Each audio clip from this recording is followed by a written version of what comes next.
We welcome to the stage Valerio Magliulo, who is the CEO and co-founder of Abatable. He will showcase their tech platform, products, and services and how they are building the largest network of carbon project developers and corporate buyers in the voluntary carbon market. Thank you very much. Grazie, Federico. It doesn't happen very often to have an Italian moderating an Italian session, so I'll take advantage of him pronouncing my name correctly. So, hi everyone, welcome. Thank you for joining us. My name is Valerio Magliulo. I'm the co-founder and CEO of Abatable. Today, I'm going to talk about how the stakes have never been higher with the climate crisis, the role that businesses can play, and how we at Abatable hope we can help. We are well within what many have called the decade of action. And that's because we're living through 3 unprecedented crises, and our window of opportunity is fast narrowing. Firstly, to put things in perspective, we have less than 10 years left before we exhaust our carbon budget, and our hopes to remain within 1.5 degrees of global temperature rises. That means we need to reduce our global emissions by 45% by 2030 to get there. And even if you look at 2 degrees increase, we're still at 30% emission reductions required. That is a monumental effort. We have not been able to reduce emissions year on year since the Paris Agreement. And so to get there by 2030 is going to be incredibly hard. But just looking at carbon sometimes doesn't allow us to see the bigger picture. There's about 1 million animal and plant species that are under the threat of extinction from climate change. Now, to put that into perspective again, we've only ever categorized about 1.2 million animal plant species out of the 8 to 10 million species that we expect to have and live on the planet. We're living through a biodiversity crisis that is unprecedented. And then finally, it's safe to assume most of us in this room are not going to be the ones who are going to pay the highest price of climate change. About 75% of climate-related income losses are expected to fall on the poorest 50% countries.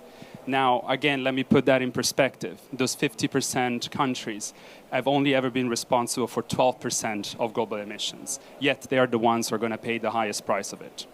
So we're living through an inequality crisis as well.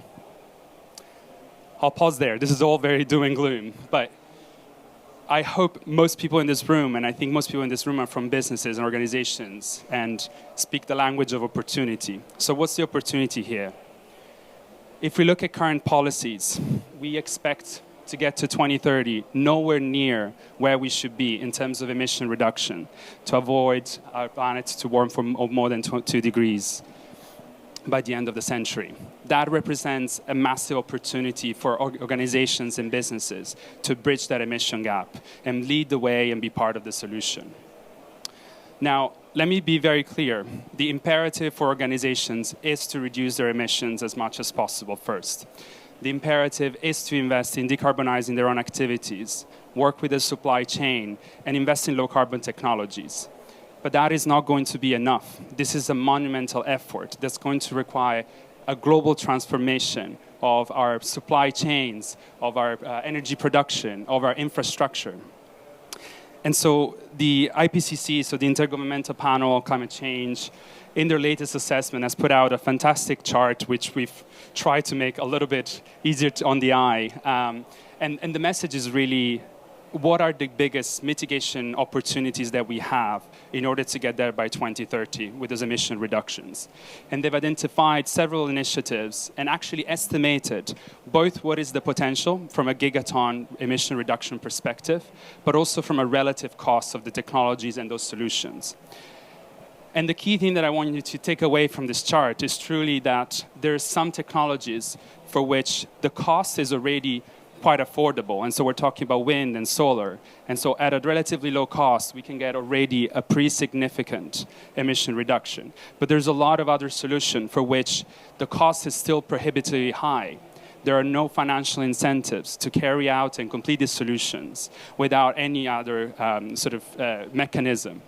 And that's truly the role of carbon finance, to bridge that gap in terms of financing and help us support solutions such as carbon sequestration in agriculture, ecosystem restoration, fuel switching across our industries. Now, You might ask, so then why isn't every organization leaning into the carbon markets and engaging more meaningfully in financing carbon projects?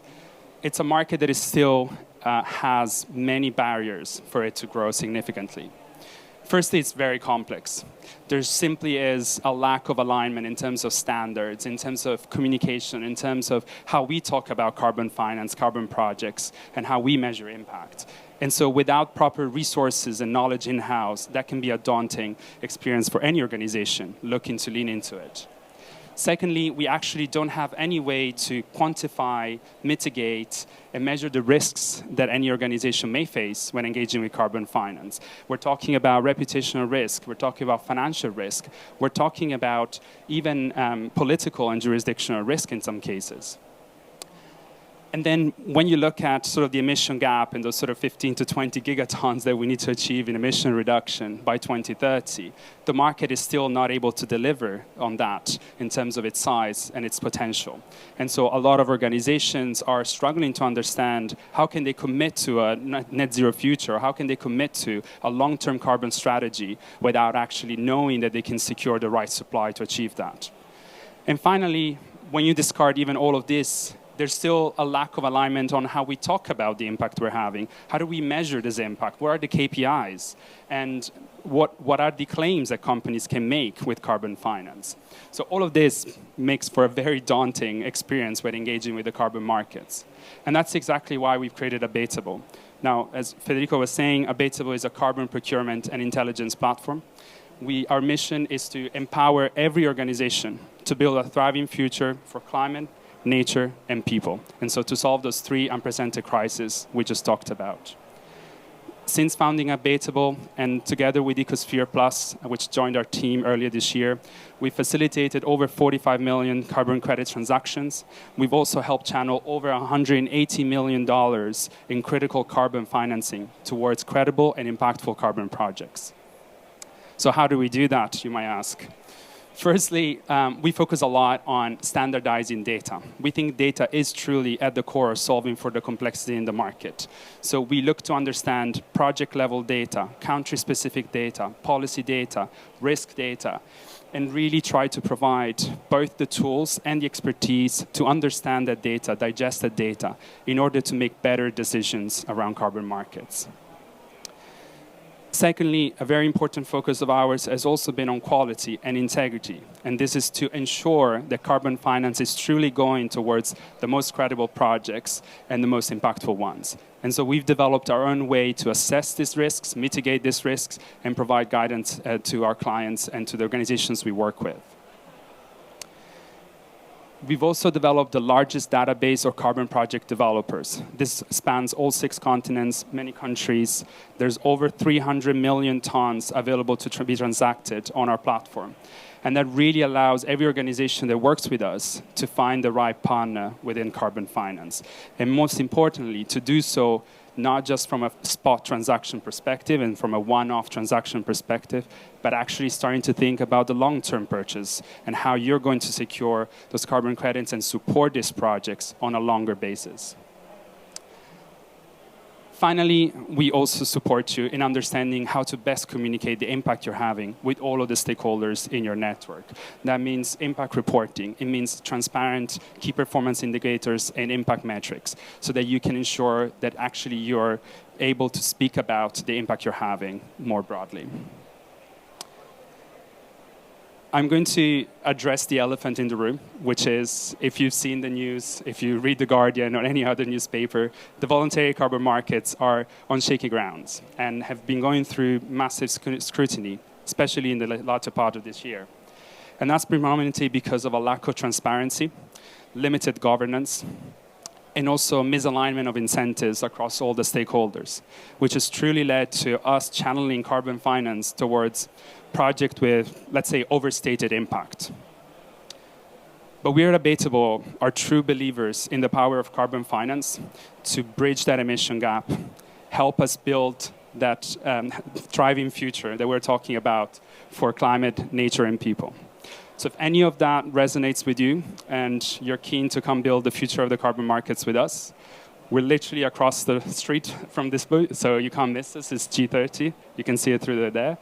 And thank you very much for coming. I think we have time for questions. Yes, perfect timing. Thank you, Valerio, for the presentation. Are there any questions from the audience? You can raise your hand if you have a question.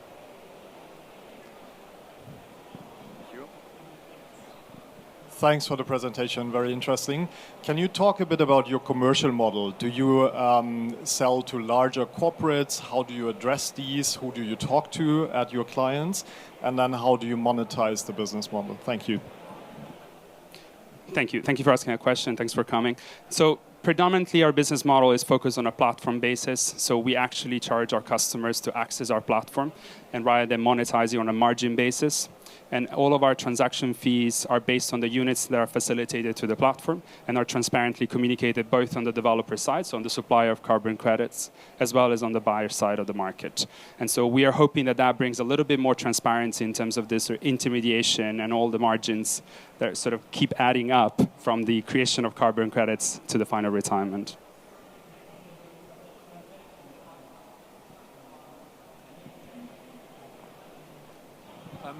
Just wondering that the projects have to set their prices, or there's a sort of variable market price? How does that work? Fantastic question. So the question of pricing is one that comes up all the time.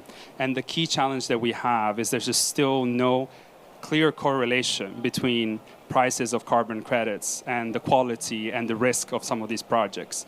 And so what we try to do is, by facilitating so many transactions and working across the spectrum of the industry, we provide market insights and intelligence to the developers that we work with so that they can better guide their price setting mechanisms. And we hope that over time that will mean that we can start seeing a convergence of prices towards something a little bit more rational. Thanks for the presentation. Where do you get the data from? Most of the data, obviously, from the registries. They're open and accessible for everybody, but they are not enough, obviously, especially for the quality and the transparency. So can you shed some light on how you do that and what data you're asking? That's one. And then are you doing only nature-based or across the whole chain? Thank you. So in terms of the solutions, I'll start with that. We're pretty broad, so we actually support any type of solution in the carbon markets. So when we talked about our developer database, we have over 4,000 developers across the market, which really covers pretty much every main registry. In terms of our data, we actually developed our platform in order to collect data directly from the project developers to facilitate their go-to-market with corporate buyers. That means that we have a very simple-to-use data collection tool for project developers where they can actually store their data to use directly with buyers, and that we can use to understand the risks, measure those risks, understanding the price in transactions, and provide those insights back to the developers.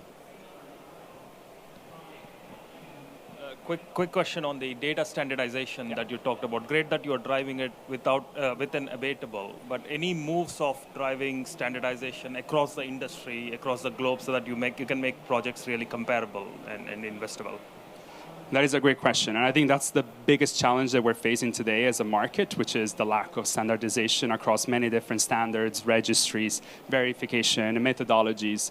And I think what we are trying to do is trying to sum up a lot of the impact the projects are having, a lot of those risks, into easily digestible data and insights so that we can hopefully inform a better way forward in terms of standardization. So we actively work with a lot of industry organizations such as IETA, ICRO, etc., and try to advocate for better data quality across the market.